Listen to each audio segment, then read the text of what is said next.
Shalom, selamat pagi, selamat hari Minggu.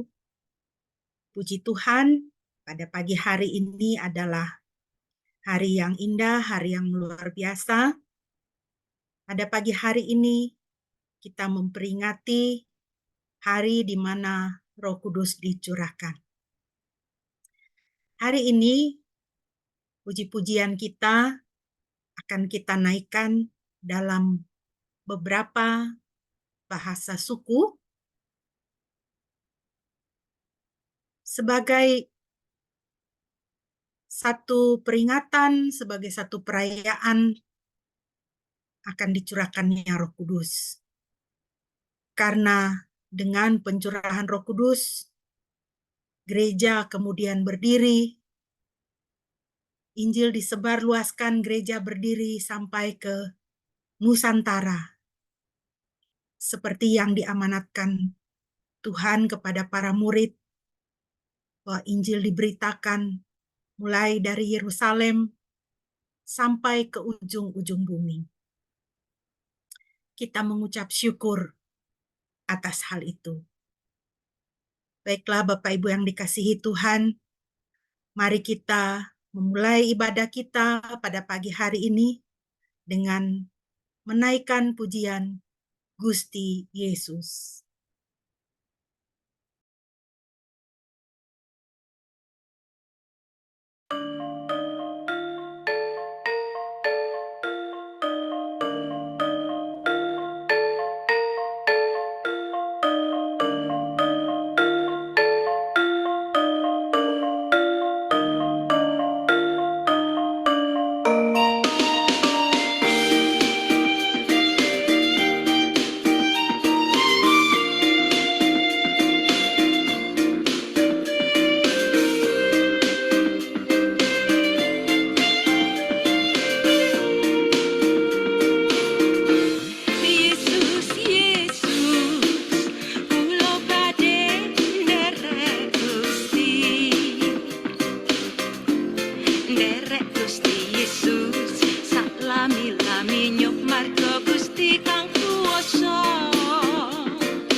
Hanya percaya Tuhan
Puji nama Tuhan.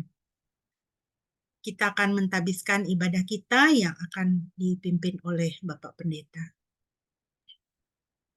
Mari jemaat yang dikasihi oleh Tuhan, kita akan menabiskan ibadah kita pada pagi hari ini sambil kita mengingat bahwa pertolongan kita adalah di dalam nama Yahweh, Bapa, Anak, dan Roh Kudus. Turunlah kiranya damai sejahtera dari Yahweh, Bapa, Anak, dan Roh Kudus, menyertai kita sekalian, mulai saat ini sampai Tuhan Yesus datang kembali. Amin.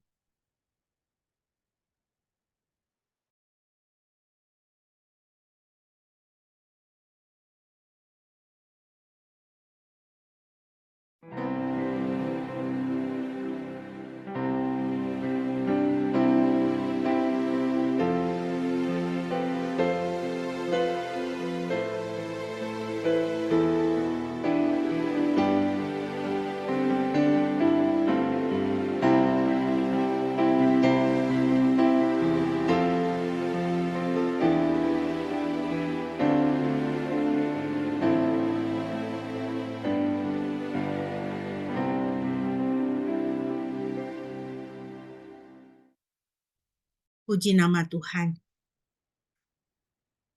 Nats pembimbing bagi kita pada pagi hari ini terambil dari Injil Yohanes pasal 14 ayat 15 sampai dengan ayatnya yang ke-17. Injil Yohanes pasal 14 ayat 15 sampai 17, demikian firman Tuhan. Jika kamu mengasihi aku, peliharalah perintah-perintahku. Dan aku akan meminta kepada Bapa, dan dia akan mengaruniakan kepadamu penghibur yang lain, supaya dia tinggal bersama kamu selamanya, yaitu roh kebenaran yang dunia tidak dapat menerimanya. Karena dunia tidak melihat dia, juga tidak mengenalnya. Namun kamu mengenalnya karena dia tinggal bersama kamu dan akan berada di dalam kamu. Demikian firman Tuhan. Terpujilah Tuhan kita yang mengaruniakan roh-Nya kepada setiap kita yang percaya. Roh Tuhan adalah roh kebenaran. Dengan roh kebenaran, kita mengukur dan kita menghakimi dunia ini. Firman Tuhan mengatakan dunia tidak melihat dia dan tidak mengenal dia. Karena dunia ini sudah dikuasai oleh dosa. Tetapi Roh Kudus, roh kebenaran yang akan tinggal bersama-sama dengan kita selamanya, firman Tuhan katakan. Yang akan menyatakan kebenaran dan memimpin kita hidup di dalam kebenaran Tuhan. Puji nama Tuhan. Bapak Ibu, mari kita bersama-sama membaca dari Yoel 2 ayat 28 sampai 32. Yoel pasal 2 ayat 28 sampai 32, di mana firman Tuhan menubuatkan kepada kita mengenai Roh Kudus, roh kebenaran yang dijanjikan. Yoel 2 ayat 28 sampai 32, saya akan membacakan bagi kita. Sesudah itu akan terjadi bahwa aku akan mencurahkan rohku ke atas semua manusia. Maka anak-anak lelakimu dan anak-anak perempuanmu akan bernubuat. Dan orang-orang tuamu akan mendapatkan mimpi-mimpi. Dan orang-orang mudamu akan mendapatkan penglihatan-penglihatan. Pada hari itu juga, pada hari-hari itu, aku juga akan mencurahkan rohku atas para hamba laki-laki dan perempuan. Aku akan memperlihatkan tanda-tanda ajaib di surga dan di bumi, darah dan api, serta gumpalan-gumpalan asap. Matahari akan berubah menjadi gelap dan bulan menjadi darah, sebelum datangnya hari Yahweh yang dahsyat dan menakjubkan. Setiap orang yang berseru kepada nama Yahweh akan diselamatkan. Karena di Gunung Sion dan di Yerusalem akan terjadi keselamatan. Sebagaimana Yahweh firmankan. Begitu pula yang tersisa, yaitu mereka yang sedang dipanggil oleh Yahweh. Puji nama Tuhan. Saudara, kita melihat firman Tuhan ini. Di sini kita melihat bahwa ketika Tuhan mencurahkan rohnya atas manusia, yang terjadi adalah anak-anak lelakimu, firman Tuhan katakan, dan anak-anak perempuanmu akan bernubuat. Orang-orang tuamu akan mendapatkan mimpi-mimpi, orang-orang mudamu akan mendapatkan penglihatan-penglihatan. Kita memuji Tuhan. Ketika rohnya dicurahkan, itu adalah ketika Tuhan berkomunikasi dengan sangat akrab dan sangat dalam, menyatakan rencana-rencana Tuhan, kehendak Tuhan di dalam kehidupan orang percaya. Bapak Ibu yang dikasihi Tuhan, kita akan lebih lanjut merenungkan firman Tuhan. Sebelumnya mari kita kembali memuji Tuhan. Kalau tadi pujian pertama kita dari Tanah Jawa, dari Jogja, sekarang kita akan berangkat ke Sumatera. Kita akan memuji Tuhan, Tuhan Yesus si Parmahan, Tuhan Yesus Sang Gembala kita. Mari kita memuji Tuhan.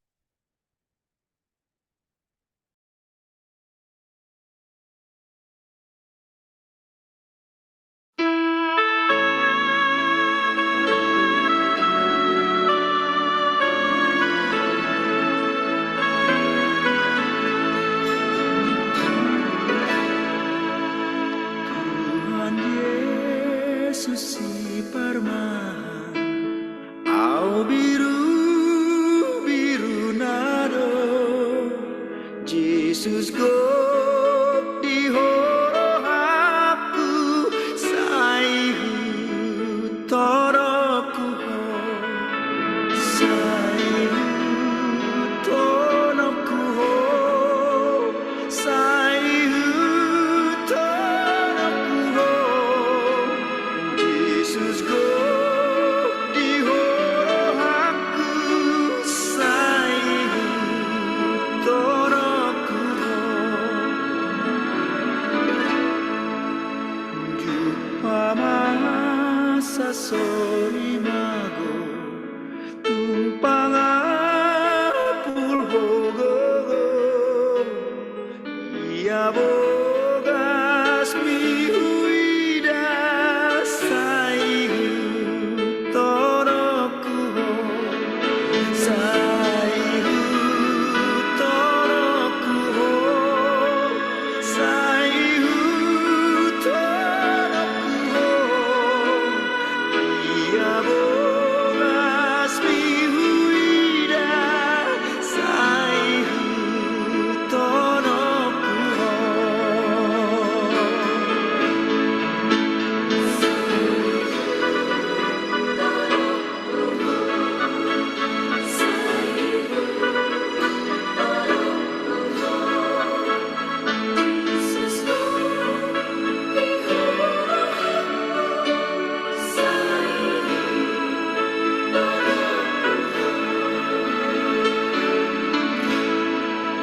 Tuhan Yesus si Parmahan, au biru biru nado, Jesus God di horohaku, saihu tonoku ho, saihu tonoku ho, saihu tonoku ho. Jesus God di horohaku, saihu tonoku ho, saihu tonoku ho, saihu tonoku ho. Jesus God di horohaku, saihu tonoku ho. Jesus God di horohaku, saihu tonoku ho.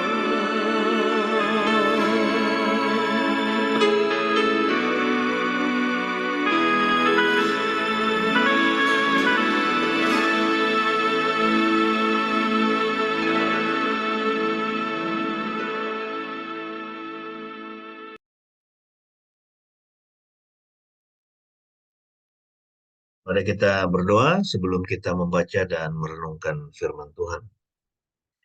Terima kasih Tuhan, hari ini kami kembali boleh memperingati Hari Pencurahan Roh Kudus.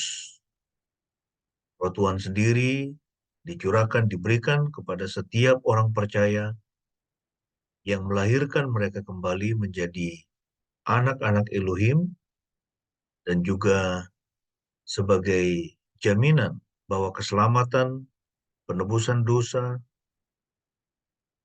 itu pasti. Dan juga Roh Kudus dicurahkan supaya kami boleh menjadi saksi-saksi Tuhan dimanapun kami berada. Saat ini kami ingin mendengar dan merenungkan kebenaran firman-Mu. Kiranya Roh Kudus menerangi hati dan pikiran kami, sehingga kami mengerti kebenaran firman Tuhan dengan baik, dan agar Roh Kudus sendiri yang memberikan kepada kami kekuatan untuk bisa mengaplikasikan kebenaran firman Tuhan itu dalam kehidupan kami sehari-hari. Berfirmanlah, kami sedia mendengar, dalam nama Tuhan Yesus kami. Amin. Shalom, saudara yang dikasih oleh Tuhan. Selamat hari Minggu, selamat pagi, dan selamat memperingati Hari Pencurahan Roh Kudus ya. Hari ini kita memperingati Hari Pencurahan Roh Kudus, dan kita akan melanjutkan juga pembahasan dari Kisah Para Rasul ya, yang kebetulan juga jadi rangkaian dari uh, pembahasan kita ya dalam minggu-minggu yang ada di depan. Dan kita masuk dalam Kisah Rasul pasal 2 ayat 1. Kita akan membaca ayat 1 sampai dengan ayat yang ke-13. Ya, bolehkah saya minta kesediaan Bu Debi kalau ada untuk membacakannya bagi kita? Kisah Rasul 2 ayat 1 sampai 13.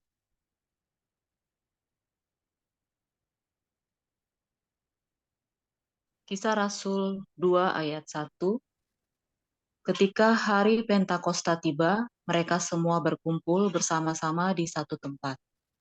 Tiba-tiba terdengarlah suara bunyi dari langit seperti angin kencang menderu dan memenuhi seluruh rumah tempat mereka sedang duduk. Maka tampaklah kepada mereka lidah-lidah seperti api yang bertebaran dan hinggap di atas mereka masing-masing. Dan mereka semua dipenuhi Roh Kudus. Lalu mereka mulai berbicara dalam bahasa yang berbeda-beda menurut apa yang diberikan roh itu kepada mereka untuk mengucapkannya. Ketika itu banyak orang Yahudi yang saleh dari berbagai negeri sedang berada di Yerusalem. Ketika bunyi itu terdengar, kumpulan orang banyak itu datang dan bingung, karena mereka mendengar setiap orang sedang berbicara dalam bahasa mereka masing-masing. Mereka semua takjub dan kagum sambil berkata seorang terhadap yang lain, "Lihatlah, bukankah mereka yang berbicara ini semua adalah orang-orang Galilea?"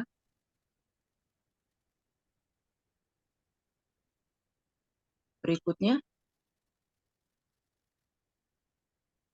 bagaimanakah mungkin kita mendengar mereka dapat berbicara dalam bahasa negeri asal kita masing-masing, yaitu orang-orang Persia dan Media dan Elam dan yang tinggal di Mesopotamia dan Yudea dan Kapadokia, Pontus dan Asia, Frigia dan Pamfilia, Mesir dan wilayah-wilayah Libya yang berdekatan dengan Kirene dan para pendatang dari Roma. Baik orang-orang Yahudi maupun orang-orang lain penganut agama Yahudi, orang-orang Kreta dan orang-orang Arab, kita mendengar mereka berbicara dalam bahasa kita masing-masing tentang perkara-perkara ajaib yang dilakukan Elohim. Mereka semua kagum dan bingung dan berkata seorang terhadap yang lain, "Apakah arti semua ini?" Tetapi yang lain mencemooh dengan mengatakan, "Mereka sedang mabuk anggur." Ya, Demikianlah Tuhan. firman Tuhan. Terima kasih.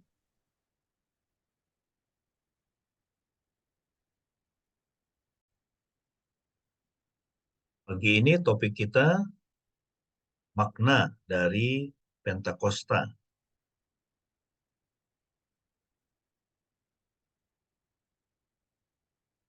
makna Pentakosta ya, itu yang menjadi topik kita pada pagi ini.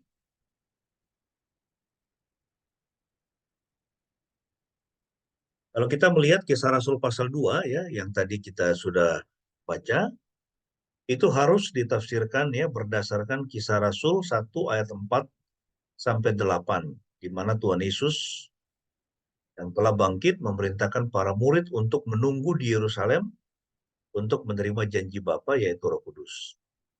Kita sudah membahas itu dua minggu yang lalu ya, atau 4 minggu yang lalu. Ada 2 hal yang diperintahkan oleh Yesus sebelum dia naik ke surga. Yang pertama, para murid harus menunggu. Ya, mereka harus menunggu di Yerusalem sampai janji bahwa Bapa bersama dengan Anak akan mencurahkan Roh Kudus itu tergenapi. Jadi mereka harus menunggu, lalu kemudian perintah yang kedua kita sudah bahas juga, yaitu untuk mereka menjadi saksi. Di kedatangan Roh Kudus itu terkait ya dengan peran ya atau tugas para murid, yaitu untuk menjadi saksi. Pelayanan Yesus bergantung pada Roh Kudus yang turun ke atasnya pada saat pembaptisannya, demikian pula seharusnya pelayanan para murid. Kita ingat Tuhan Yesus sebelum dia memulai pelayanannya, ya dia pergi dulu ke Sungai Yordan ya untuk dibaptis oleh Yohanes Pembaptis. Dan setelah Yohanes Pembaptis membaptiskan Yesus, Alkitab mengatakan ya Yohanes dia melihat langit terbuka, kemudian Roh Kudus seperti burung ya dalam wujud burung merpati turun kepada Yesus. Lalu kemudian kita melihat di ayat-ayat atau pasal-pasal selanjutnya bagaimana Tuhan Yesus dia selalu dipimpin oleh Roh Kudus ya, dia dipimpin ke padang gurun, berpuasa 40 hari 40 malam, kemudian dia dicoba oleh iblis ya. Dan terus itu pelayanannya sampai dengan dia ditangkap ya, dia diadili ya, dia dihukum mati, disalib, sampai dengan kebangkitannya semuanya ya, dia disertai oleh Roh Kudus. Jadi kalau pelayanan Yesus itu sangat bergantung kepada kehadiran Roh Kudus ya, atau penyertaan atau kuasa Roh Kudus yang turun atasnya, maka pelayanan para murid juga haruslah demikian. Ya, mereka tidak bisa melakukan apapun tanpa kehadiran Roh Kudus. Meskipun para murid sebelumnya telah merasakan kuasa Roh Kudus ya. Kita lihat dalam Yohanes 20:22 ya, di situ Tuhan Yesus mengembuskan Roh Kudus kepada mereka. Ya, tetapi sekarang dia akan tinggal di dalam diri mereka secara permanen. Ya, Roh Kudus akan tinggal di dalam diri para murid secara permanen. Sehingga Kisah Para Rasul pasal 2 ini harus ditafsirkan sebagai suatu peristiwa sejarah yang khusus, yang menandakan suatu periode baru dalam hubungan Tuhan dengan umatnya. Ya, tadi Ibu Pendeta sudah membaca dari Yoel. Ya, ratusan tahun ya sebelum kedatangan Roh Kudus. Sebelum Roh Kudus dicurahkan, Nabi Yoel sudah menubuatkan ya bahwa pada hari-hari terakhir dikatakan ya Tuhan sendiri akan mencurahkan rohnya kepada setiap orang. Ya, Tuhan akan mencurahkan rohnya kepada setiap orang. Yang itu belum pernah terjadi sebelumnya. Jadi ini suatu peristiwa sejarah yang khusus ya. Ini sebuah era yang baru. Ketika Roh Kudus dicurahkan, ini adalah sebuah sejarah yang khusus di dalam sejarah penyelamatan Tuhan atas dunia. Makna dari Pentakosta adalah Tuhan memperlengkapi gerejanya. Ya, Tuhan memperlengkapi umatnya dengan kuasa rohnya agar dia dimuliakan di antara bangsa-bangsa. Ya, ini adalah makna dari Pentakosta. Ya, Tuhan memperlengkapi gerejanya. Inti dari Pentakosta itu adalah misi. Jadi Roh Kudus dicurahkan dengan tujuan supaya ya umat Tuhan itu bermisi. Ya, para murid itu menyebarkan Injil. Ya, mereka bermisi. Ya, dengan tujuan apa? Supaya bumi akan dipenuhi dengan pengetahuan tentang kemuliaan Tuhan. Ya, supaya dunia ini, bumi ini, manusia yang tinggal di dalam bumi ini, mereka menyembah Tuhan, ya, mereka memuliakan Tuhan. Dan tadi kita sudah membaca kehadiran Roh Kudus ditandai dengan, ya, ada dua hal di sini, angin kencang, menderu, dan lidah api. Jadi angin di situ adalah wujud dari Roh Tuhan. Dalam bahasa Ibrani dipakai kata ruah, roh Elohim, roh Elohim, ruah atau ruah Yahweh, roh Yahweh. Ya, dan itu wujudnya adalah angin. Angin itu bisa dirasakan, tetapi orang tidak bisa melihatnya. Demikian juga dengan Tuhan yang adalah roh. Ya, tubuh fisik kita tidak bisa melihatnya, tetapi kita bisa merasakan kehadirannya itu begitu nyata. Nah, sementara api itu juga, ya, adalah perlambang kehadiran Tuhan. Ya, api itu perlambang kehadiran Tuhan. Kita ingat peristiwa Musa ketika dia bertemu dengan Tuhan, ya, itu dicatat di dalam Keluaran, ya, Keluaran pasal yang kedua. Ya, dia melihat semak yang berapi tetapi tidak terbakar. Ya, juga ada ayat, ya, di dalam Alkitab dikatakan bahwa Tuhan itu adalah api yang menghanguskan. Ya, Yohanes itu dia berkata kepada ahli-ahli Taurat, ya, atau orang-orang Yahudi yang bertanya kepadanya, apakah engkau adalah Mesias? Dia bilang, saya bukan Mesias. Ya, saya adalah nabi yang mempersiapkan kedatangan Mesias. Saya aku membaptis dengan air sebagai tanda pertobatan, tetapi dia yang kemudian datang, ya, dia yang kemudian datang daripadaku, ya, dia datang, dia akan membaptis kamu dengan Roh Kudus dan dengan api. Ya, Tuhan Yesus akan membaptis dengan Roh Kudus dan dengan api. Ya, api di sini juga bisa perlambang penghakiman, ya, tetapi juga ini melambangkan kehadiran Tuhan. Jadi ketika itu Pentakosta, ya, Kisah Rasul pasal yang kedua, Roh Kudus kehadirannya ditandai dengan angin kencang menderu, ya, yang dirasakan oleh para murid. Mereka tidak bisa melihatnya, tetapi mereka bisa merasakannya. Lalu kemudian ada lidah api, ya, lidah api yang melambangkan kehadiran Tuhan. Kita akan melihat 4 makna dari Pentakosta. Yang pertama, saudara, apa yang menjadi makna dari Pentakosta ini? Ya, bahwa rencana Tuhan untuk dimuliakan di antara bangsa-bangsa itu adalah dengan membentuk gereja. Jadi setelah Roh Kudus dicurahkan, maka kehadiran Tuhan itu, ya, diwakili oleh gerejanya. Ya, Tuhan membentuk gerejanya.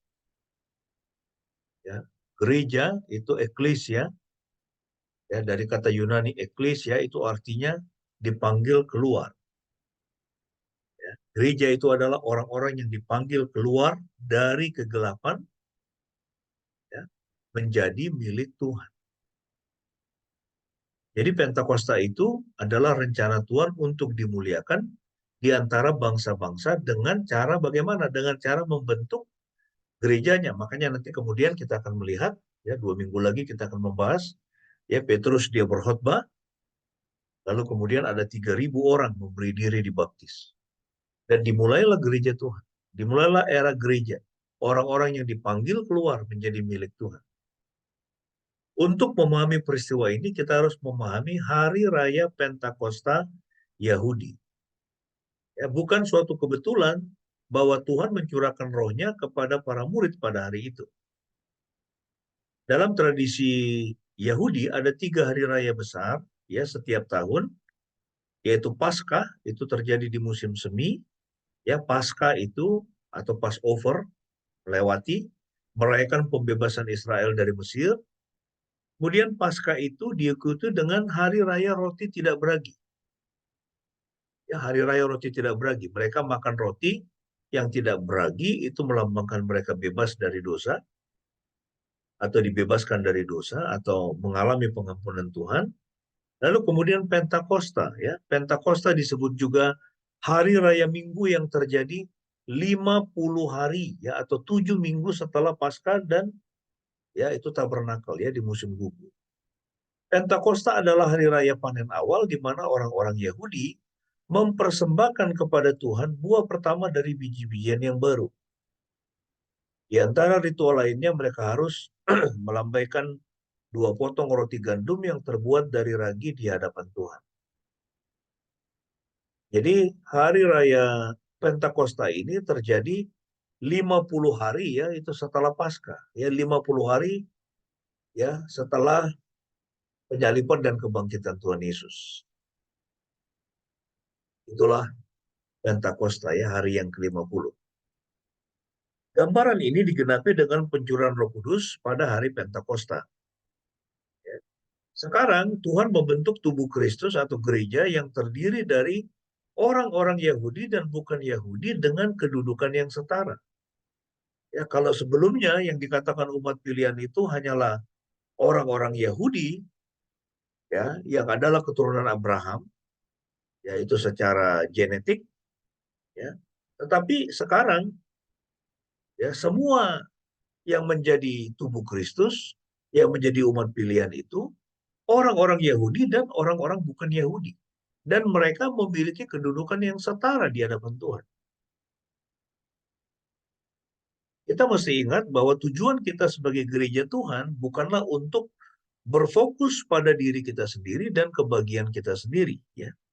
Tujuan kita adalah untuk menyebarkan pengetahuan tentang Tuhan ke semua bangsa.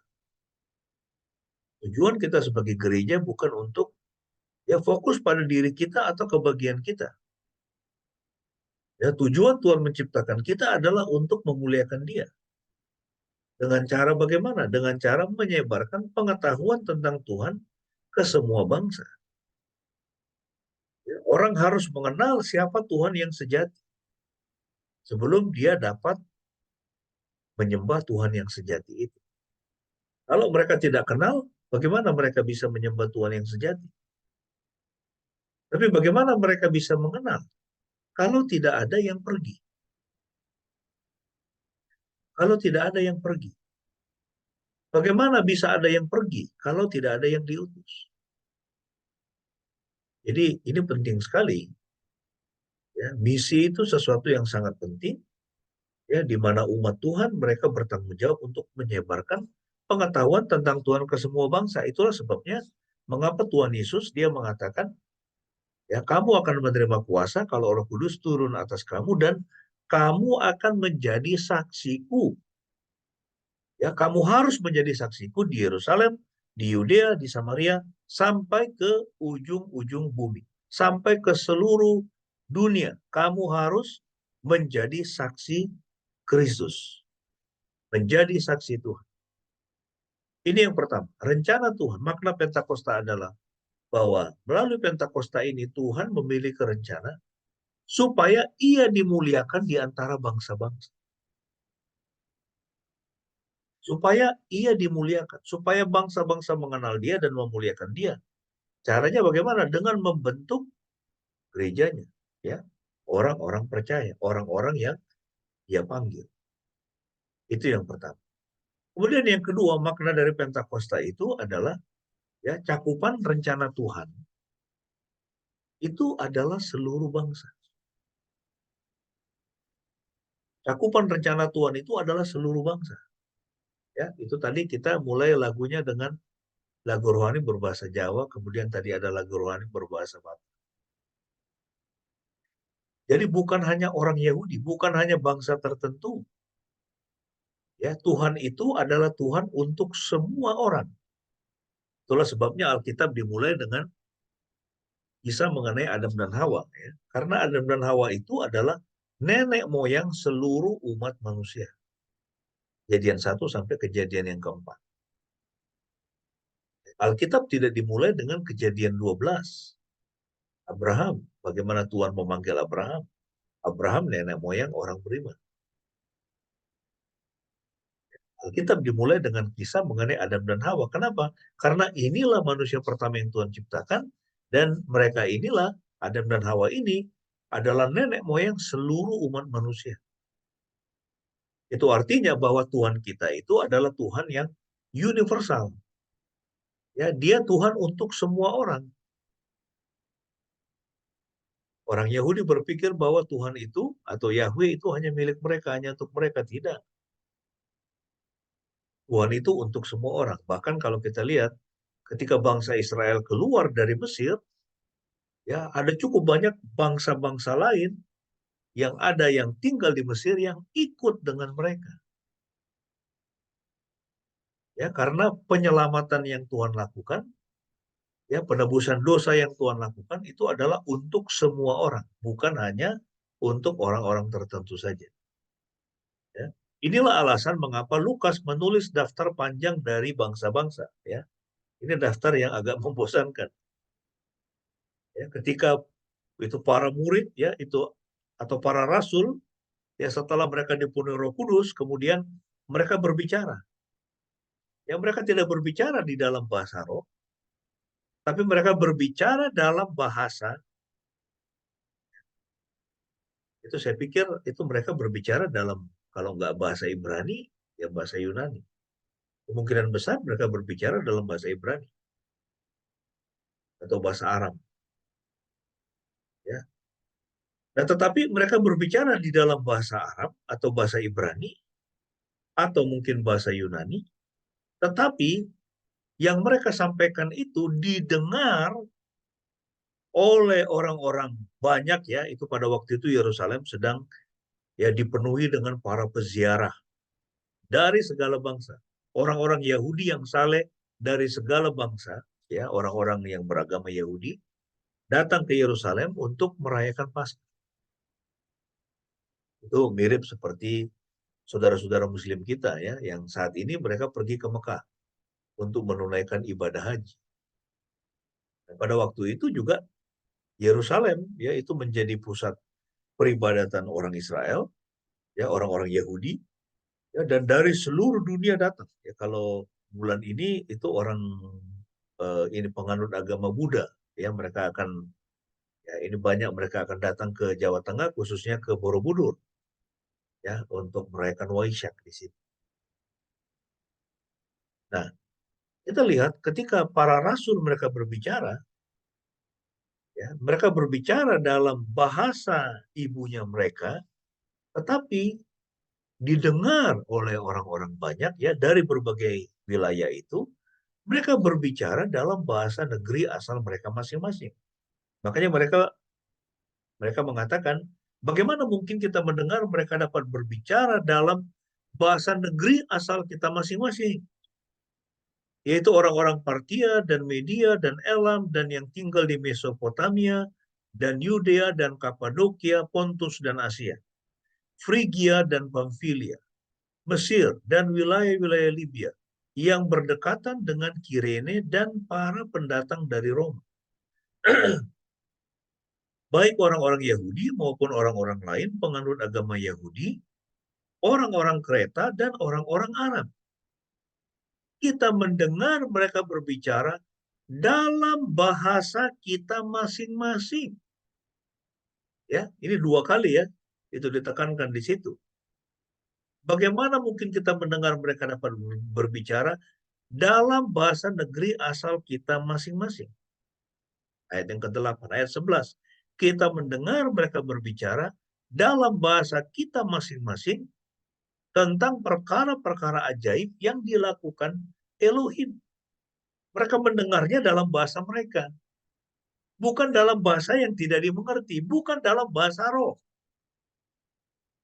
Ya, ini ada gereja-gereja, ya, tertentu yang salah dalam menafsirkan Kisah Rasul pasal 2. Mereka menafsirkan itu adalah baptisan Roh Kudus itu ya ditandai dengan berbahasa roh. Tidak, ini tidak berbahasa roh. Mereka mendengarnya dalam bahasa mereka sehingga mereka bisa mengerti. Ya, karena pasti banyak, ya, di antara para, ya, ini seperti sekarang inilah, ya, orang berziarah. Ya, orang berziarah ke tanah suci, Mekah katanya. Ya, banyak mereka yang Ya, itu mereka tidak bisa berbahasa Arab, hanya bisa menaikkan doa dalam bahasa Arab. Tapi mereka tidak berbahasa Arab. Ya, mereka dari segala bangsa.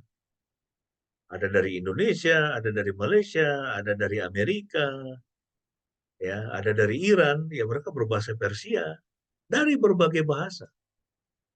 Ya. Tapi ketika para rasul ini berbicara, mereka mendengarnya dalam bahasa negeri asal mereka masing-masing, sehingga mereka bisa mengerti apa yang disampaikan.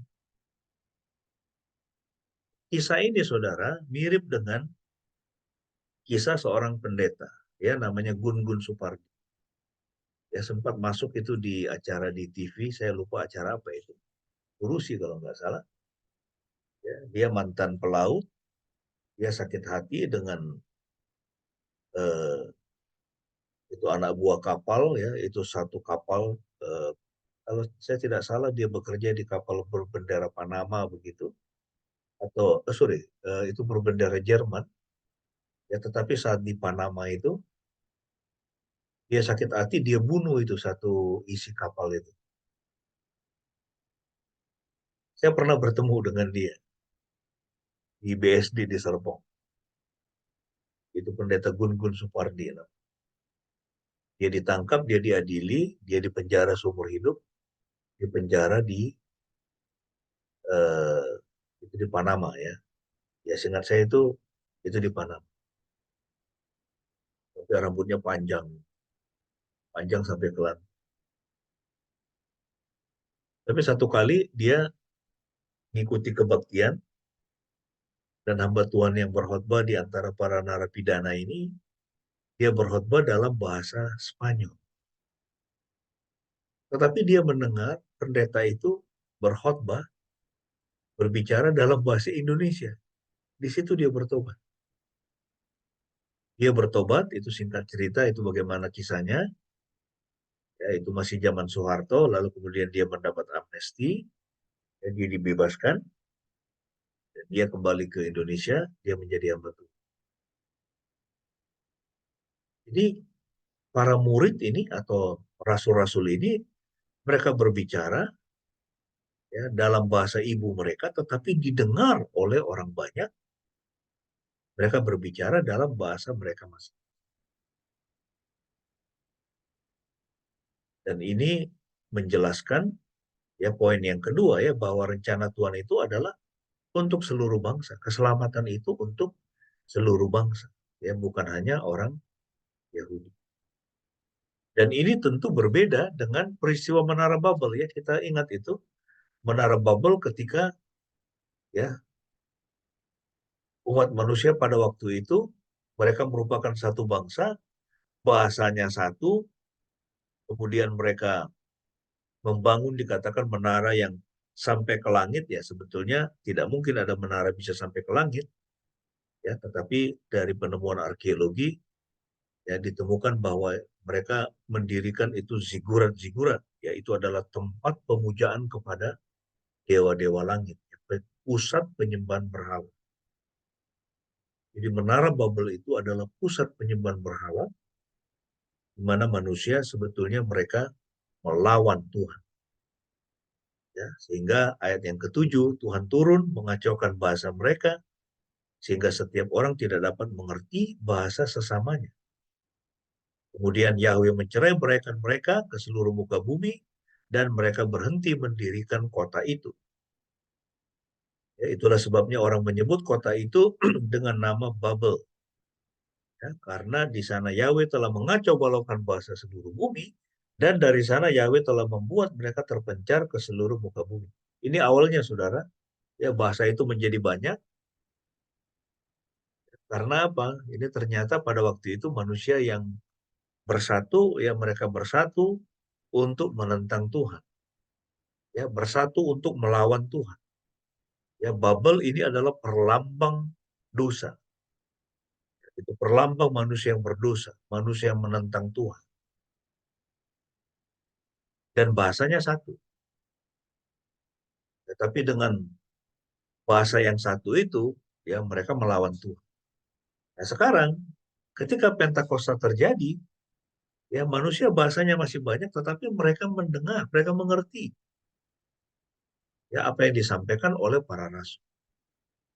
Ya, sehingga kita bisa memahami di sini bahwa cakupan rencana Tuhan itu adalah untuk seluruh bangsa. Ya, Tuhan mau seluruh bangsa boleh mengenal Dia, yang memiliki pengetahuan yang benar tentang Dia. Kemudian yang ketiga, ya makna dari Pentakosta itu adalah ya kuasa yang diperlukan untuk menggenapi rencana Tuhan itu adalah Roh Kudus. Kuasa untuk menggenapi rencana Tuhan. Ya, rencana Tuhan supaya seluruh bumi memiliki pengetahuan yang benar tentang Dia. Supaya seluruh bumi mereka bisa menyembah Tuhan. Supaya seluruh bumi mereka dapat diselamatkan. Maka dibutuhkan satu kuasa ya, supaya rencana itu bisa digenapi. Dan kuasa itu adalah kehadiran Roh Kudus. Kehadiran Roh Kudus. Kalau kita melihat dalam perjanjian lama, Roh Kudus itu hanya bekerja dalam diri orang-orang tertentu pada masa tertentu. Ada saat-saat di mana Daud, ya itu dikatakan dia dikuasai Roh Kudus, dia penuh dengan Roh Kudus. Atau Musa, atau ya, baik nabi, raja maupun imam, ya ada orang-orang tertentu, atau misalnya para hakim, ya Gideon, kemudian ada terus Samson, ya Simpson, ya itu dan sebagainya.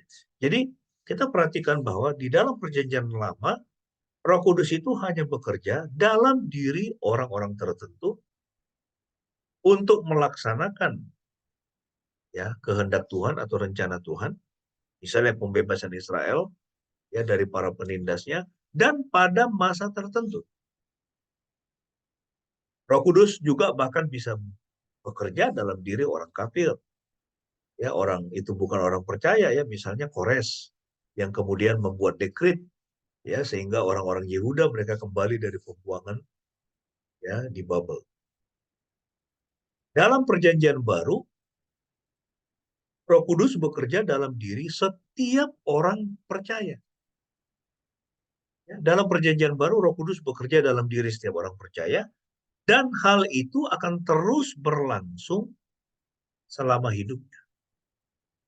Ya, dalam perjanjian baru, Roh Kudus bekerja dalam diri Anda dan saya ketika kita ya, mengaku dosa kita, kemudian menerima Tuhan Yesus sebagai Tuhan dan Juru Selamat kita. Maka Roh Kudus bekerja dalam diri setiap orang percaya. Dan hal itu terus berlangsung selama hidup. Ya, Tuhan Yesus mengatakan, Yohanes 14 ayat 16, Aku akan meminta kepada Bapa dan Dia akan mengaruniakan kepadamu penghibur yang lain. Ya, Roh Kudus juga disebut sebagai penghibur. Supaya Dia tinggal bersama kamu selama-lamanya. Ya. Supaya Dia tinggal bersama kamu selama-lamanya. Ya, Roh Kudus tidak akan meninggalkan orang yang percaya. Tetapi kita bisa mendukung Roh Kudus ketika kita hidup dalam dosa. Ya, kita melawan Tuhan. Jadi Roh Kudus bekerja dalam diri setiap orang percaya dan hal itu berlangsung selama hidupnya. Nah, kita mesti ingat ada perbedaan antara dibaptis dengan Roh Kudus dengan dipenuhi dengan Roh Kudus. Jadi para murid ketika mereka menerima Roh Kudus, mereka dibaptis dengan Roh Kudus. Itu sama seperti kita ya, ketika kita menerima Tuhan Yesus sebagai Tuhan dan Juru Selamat kita, kemudian Roh Kudus diberikan kepada kita, ya, Roh Kudus itu membaptiskan kita menjadi anak-anak Elohim.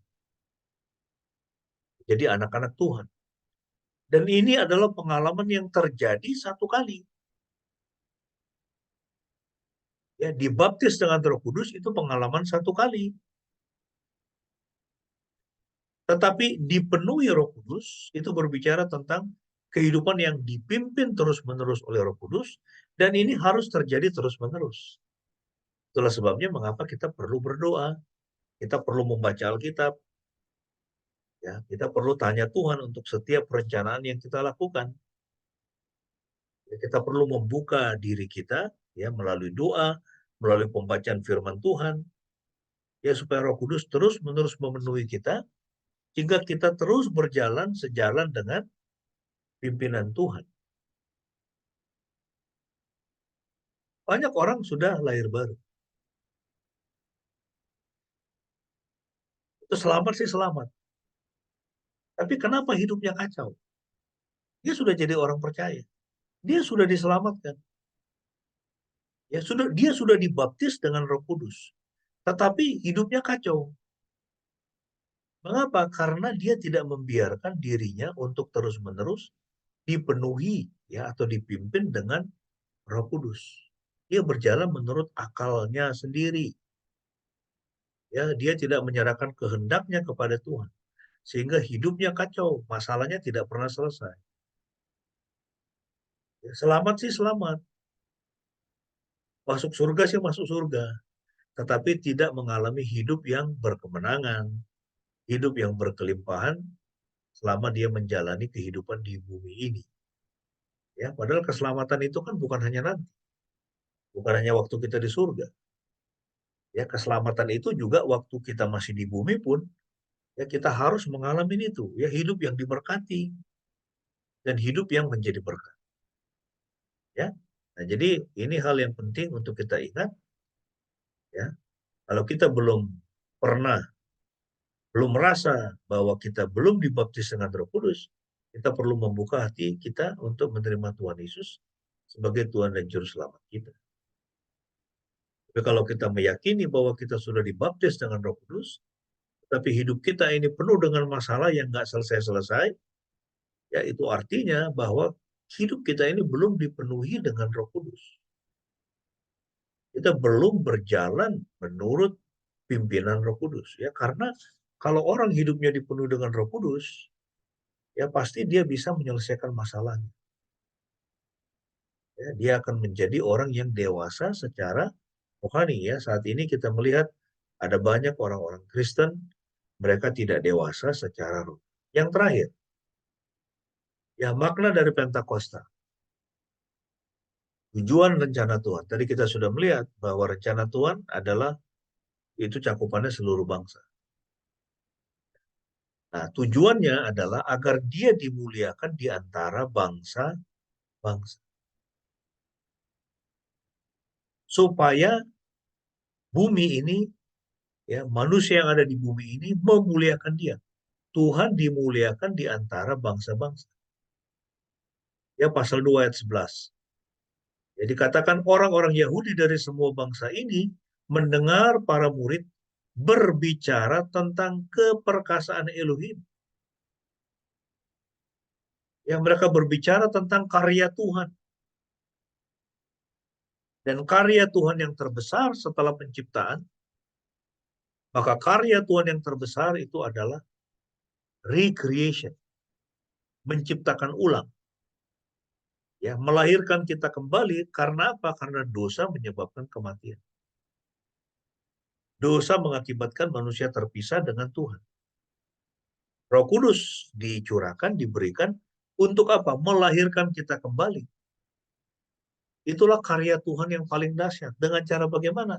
Dengan cara dia datang sendiri di dalam diri putra tunggalnya, Tuhan Yesus, mati di atas kayu salib untuk menjadi kurban agung, satu-satunya dan yang terakhir, untuk penebusan dosa. Kemudian dia bangkit dari kematian, dia mengalahkan maut, dia mengalahkan kuasa si iblis, dan dia menjadi, ya, batu penjuru. Ya, Tuhan Yesus menjadi batu penjuru. Inilah karya Tuhan yang terbesar. Setelah penciptaan, yaitu dia melakukan penebusan, yang klimaksnya ada di dalam diri Tuhan Yesus. Jadi para murid, mereka semua berbicara tentang keperkasaan Elohim, karya Elohim. Ya, supaya apa? Supaya Tuhan itu dimuliakan di antara bangsa-bangsa. Baik orang-orang Yahudi maupun orang-orang lain penganut agama Yahudi. Orang-orang Kreta dan orang-orang Arab. Kita mendengar mereka berbicara dalam bahasa kita masing-masing tentang perkara-perkara ajaib yang dilakukan Elohim. Ya. Jadi para rasul mereka menceritakan perkara-perkara ajaib, ya, keperkasaan Elohim, kedahsyatan karyanya itu. Tujuannya apa? Supaya Tuhan dimuliakan di antara bangsa-bangsa. Ya, dan itu harus menjadi ya kerinduan kita, ya, supaya Tuhan dimuliakan di antara bangsa-bangsa, supaya Yahweh di dalam Yesus Kristus dimuliakan di antara bangsa-bangsa. Ya, dan kita 2 minggu lagi kita akan membahas bagaimana Petrus dia dengan segera memberitakan Injil yang membawa kepada pertobatan 3.000 jiwa. Ya, ada 3.000 jiwa langsung memberikan diri, mereka bertobat setelah mendengar khotbah Petrus. Ya, tetapi kita mesti ingat bahwa tujuan Injil itu, ya, pemberitaan Injil itu tujuannya apa? Supaya Tuhan dimuliakan. Ya, tujuan misi itu adalah worship. Ya, tujuan misi itu adalah ibadah. Ya, tujuan Injil adalah Tuhan, agar Tuhan dimuliakan. Ya, ini kalimat yang indah dari John Piper, ya, seorang hamba Tuhan. Ya, dia mengatakan mission is not the ultimate goal of the church. Worship is. Mission exists because worship doesn't. Ya, dia mengatakan misi itu bukan tujuan tertinggi dari gereja. Ya, misi itu bukan tujuan tertinggi dari gereja. Tujuan tertinggi dari gereja, tujuan tertinggi dari misi itu adalah ibadah, adalah penyembahan. Ya, supaya orang menyembah Tuhan. Supaya orang mengakui kedaulatan Tuhan. Supaya orang bisa mengenal Tuhan yang benar, sehingga bisa menyembah Dia dengan benar. Ya, mengapa? Karena dalam dunia ini ada begitu banyak ya keyakinan-keyakinan yang sebetulnya bukan dari Tuhan. Ya, itu adalah bikinan manusia. Cara manusia untuk mencapai Tuhan yang kita tahu bahwa itu pasti gagal. Ya, karena tidak mungkin yang terbatas bisa mencapai yang tidak terbatas. Harus yang tidak terbatas itu turun mencapai yang terbatas ini dan membawa yang terbatas ini untuk sampai kepada yang tidak terbatas. Ya, John Piper dia mengatakan mission exists because worship doesn't. Misi itu ada karena tidak ada ibadah, tidak ada penyembah. Ya, jadi misi itu bukan goal tertinggi, bukan tujuan tertinggi dari gereja. Ya, tujuan tertinggi dari gereja itu adalah ibadah, penyembahan. Ya, supaya orang menyembah Tuhan. Dan mengapa ada misi? Oleh karena belum ada ibadah. Masih ada orang-orang yang belum beribadah kepada Tuhan yang benar. Ya, Tuhan yang sejati. Ya, dia berpikir itu adalah Tuhan yang benar, tapi sebetulnya itu bukan Tuhan yang benar. Yang dia pikir Tuhan yang benar ternyata bukan Tuhan yang benar. Itulah sebabnya mengapa kita perlu bermisi, ya. Mengapa kita perlu menginjil. Ya, ini sebagai penutup. 1800, kalau saya tidak salah 1838 apa 1834, ya. Dua misionari pertama, Henry Lyman dan Samuel Munson dari Boston, Amerika. Dengan bersemangat. Mereka diutus, ya, kemudian untuk apa? Untuk menyebarkan Injil di Tanah Batu. Inilah misionari pertama, bukan Nomensen. Bukan Nomensen yang dari Jerman, tapi Lyman dan Munson. Dua misionari pertama ke Tanah Batak. Tapi orang Batak waktu itu mereka masih beragama sipil begu, ya. Mereka masih animis. yang masih menyembah pohon, dewa-dewa dan sebagainya, ya, bahkan masih makan orang, ya kan, itu musuhnya ya. Itu sama seperti orang Dayak di Kalimantan ya, itu pada waktu itu. Mereka masih kanibal. Lalu kemudian mereka tiba dan ya, dibunuh. Ya kan? Henry Liman dan Samuel Munson ini dibunuh. Dua misionari pertama ke Tanah Batak. Lalu kemudian 28 tahun kemudian, itu tahun di mana mereka dibunuh, itu adalah saat di mana Nommensen lahir di Jerman. Ya, usia 28 baru kemudian dia menuju, ya, atau datang ke Tanah Batak, ya, memberitakan Injil. Dia juga udah pernah diracun, kemudian dia sempat diikat, mau dibunuh juga itu Nommensen, mau dibakar hidup-hidup, tapi ada uh, guru ya, petir yang luar biasa, sehingga orang Batak pikir, oh, ini kelihatannya dia ini anak dewa, jadi kemudian dia dilepaskan. Setelah masa yang cukup panjang, ya, dengan kesulitan, baru kemudian mulai ada orang Batak yang menerima Yesus. Sampai sekarang, ya, kita tahu bahwa gereja Batak, gereja yang terbesar ya di Indonesia, mungkin juga di Asia, ya. Salah satu dengan sekitar berapa itu, mungkin 7-8 juta. Ya.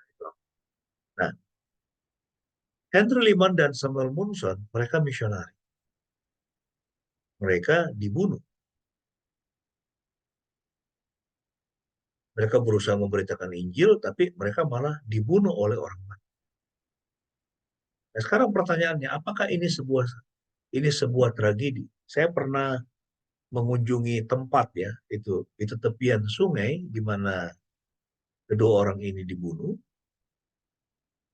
Lalu kemudian di tepi sungai itu ada satu batu yang besar dari Boston, kirim dari Amerika, dengan ada tulisan di situ dari Tertullianus, ya, Bapak Gereja. Yaitu kutipan perkataan Tertullianus. Darah kaum martir itulah benih gereja. Darah kaum martir adalah benih gereja. Nah, pertanyaannya, apakah ini sebuah tragedi? Waktu orang menanyakan kepada ibu, ya, itu saya lupa itu dalam buku yang saya baca, apakah ibunya Liman atau ibunya Munson. Waktu ditanya, apakah Anda menyesal mengirim anak Anda ke Tanah Batak? Dia bilang, tidak, saya tidak menyesal. Yang saya sesalkan adalah bahwa saya tidak punya anak yang lain untuk saya utus menginjili suku itu. Nah, saudara, apakah ini sebuah tragedi? Tidak. Ini bukan sebuah tragedi. Ya. Mereka sekarang sudah bersama dengan Tuhan Yesus di surga. Bersukacita di surga. Darahnya menjadi benih Injil. Itulah sebabnya kemudian, ya, orang Batak itu mayoritas menjadi anak-anak Tuhan, ya, jadi orang-orang percaya. Apa yang menjadi sebuah tragedi? Yang menjadi sebuah tragedi adalah kalau kita ini, hidup kita ini, ya, cuman sibuk ngurusin kehidupan pribadi kita. Hanya sibuk ngurusin keluarga kita. Kita sibuk cari duit. Ya, tidak pernah berpikir untuk misi. Tidak pernah berpikir bagaimana caranya supaya Injil boleh disebarkan dan lebih banyak orang boleh mengenal Tuhan. Ya, orang hanya sibuk mengumpulkan harta. Itulah kehidupan yang paling menyedihkan, saudara. Tuhan Yesus mengatakan, apa gunanya kau memiliki seluruh dunia ini kalau kau kehilangan jiwamu? Tapi kalaupun orang misalnya dia sudah percaya, tapi dia sibuk dengan mengumpulkan harta di bumi ini, ya, maka Tuhan berkata kepadanya, untuk apa itu semua? Karena di kekekalan kau tidak butuh sepeser pun daripada itu. Bahkan ketika kau mati, kau tidak terhubung dengan, ya, itu sepeser pun dari uang. Ya, nah, melalui pencurahan Roh Kudus, ya, kita diingatkan, ya, bahwa Roh Kudus datang ya, memberikan kuasa ya bagi gerejanya supaya gereja bermisi, ya, dan misi itu mencakup semua bangsa, semua suku bangsa, agar semua suku bangsa boleh datang kepada Tuhan, mereka boleh beribadah kepada.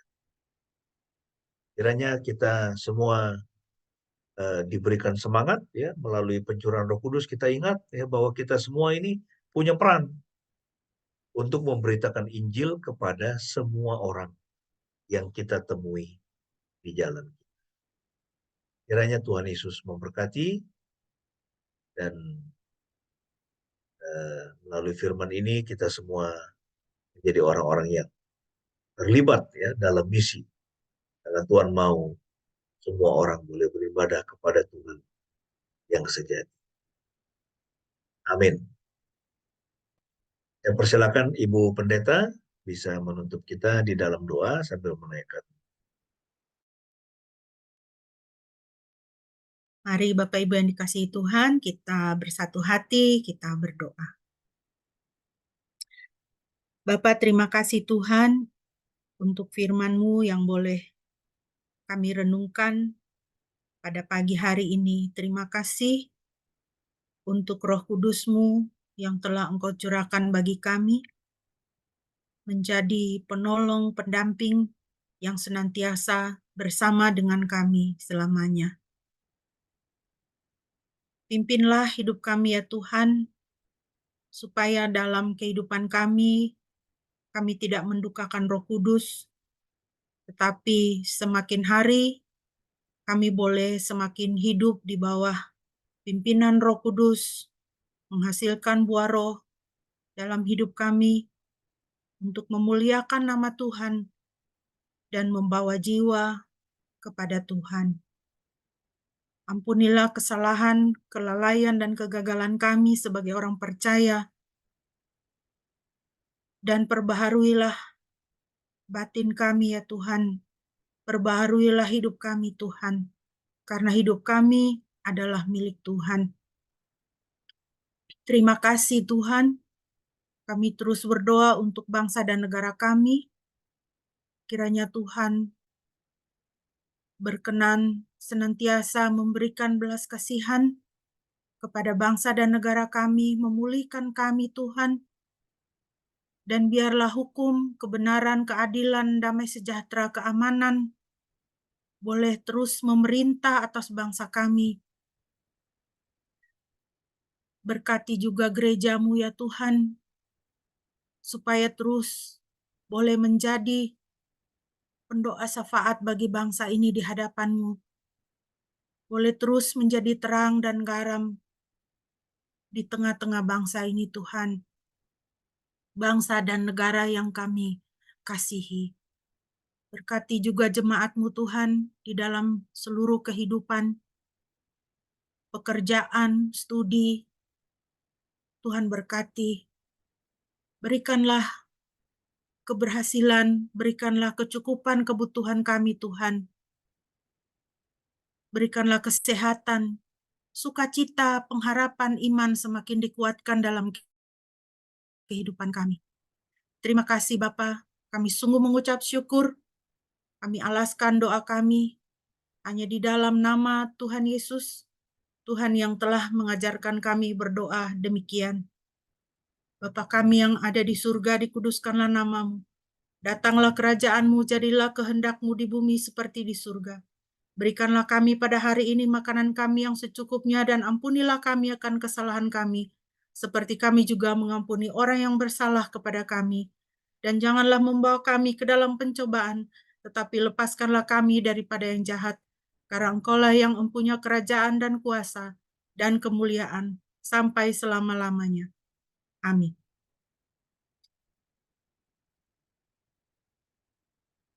Bapak Ibu yang dikasihi Tuhan, mari kita bersama-sama menyatakan pengakuan iman kita. Marilah kita berkata demikian.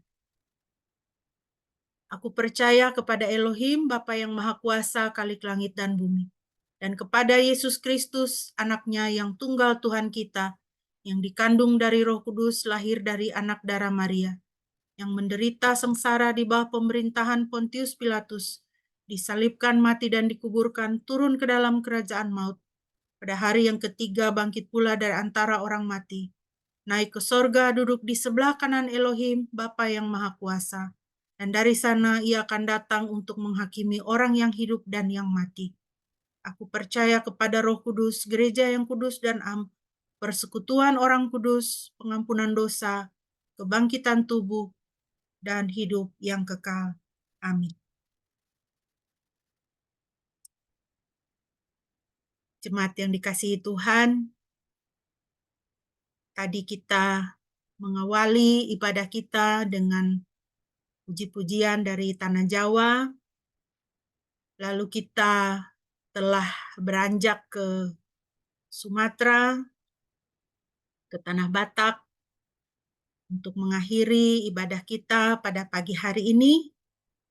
Mari kita berkunjung ke pulau yang paling selatan dari wilayah negara kita, yaitu Pulau Rote, dan kita akan menaikkan pujian penutup kita dalam bahasa Rote, Yesus malole, Tuhan Yesus baik, aku tak dapat membalas.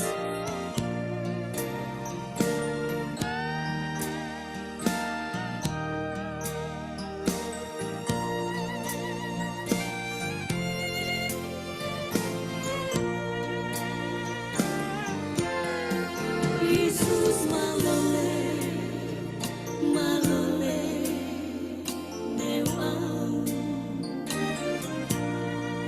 Yesus malole, malole, Dewi terasa.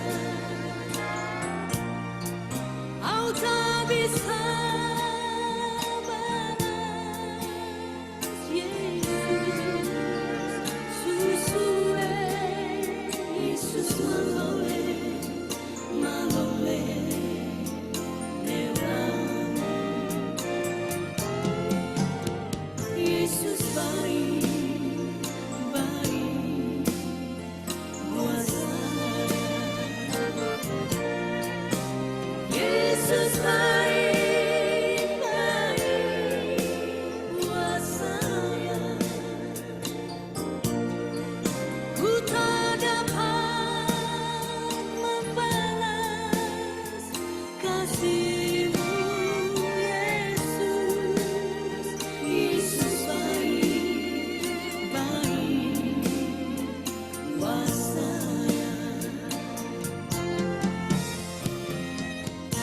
Yesus yang kita sembah, Dia Allah yang baik dan luar biasa dalam hidup kita. Apapun masalah dan pergumulan yang kau hadapi saat ini, Dia tetap baik sampai selama-lamanya. Haleluya. Yesus malole, malole, Dewa. Yesus malole, malole, Dewi terasa. Kau tak bisa balas, Yesus, susule. Yesus malole.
Doa penutup dan doa berkat akan disampaikan oleh hambanya.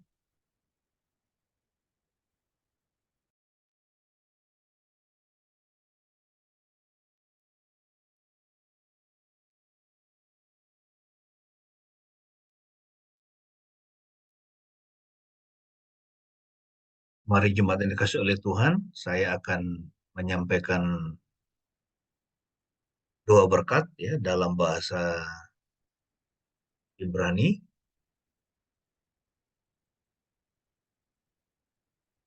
Mari kita menerima berkat Tuhan. Yevareka Adonai, Feis mereka, Yaar Adonai, Panaf Eleika, Visioneka. Isya Adonai, Panaf Eleika, Feyasem, Leka Shalom. Amin.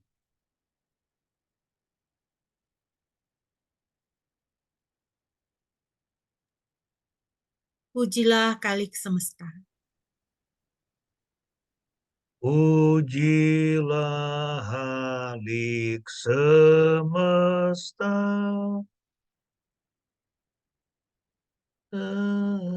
Sumber segala kurnia, sorga dan bumi puji Tuhan. Sang Bapa, Putra, Roh Kudus. Amin. Mari kita bersaat teduh.